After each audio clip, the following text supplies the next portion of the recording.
Here's how you can find paid subscriptions on the iPhone. So let's get started. If you are new here, definitely subscribe for more tips and videos like this one. So if you are paying like a monthly subscription for some app or service, you can find it in the settings when you go to your profile and you have the subscriptions there, and you have the ability to manage your existing ones, cancel this stuff which you no longer need, or switch to a different plan based on the app and a specific service which you have in mind. But these are, of course, the subscriptions made officially through the like App Store or Apple Payment. So it is all in this place, and it's very nice to actually customize it in here.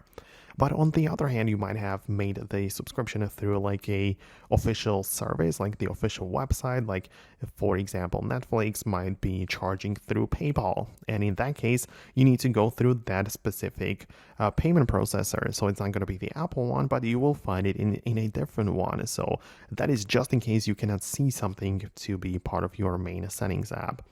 But if you want to, like, if you are interested in finding out about the subscription of apps that you are currently like downloading from the App Store, you can always check out the app that you are about to download and see if it offers paid subscriptions or not. Because, you open up the app page, and at the bottom, you have some additional information about the actual thing, like the size in terms of megabytes and the languages supported. And there is also this thing which is called in-app purchases. And when you expand this, usually you'll see how much the app is going to charge you for different features. So you can kind of know it beforehand, before you actually install the app, what are the payment plans which you can expect, or, you see the situation that's going on. So that's something which you can also pay attention to.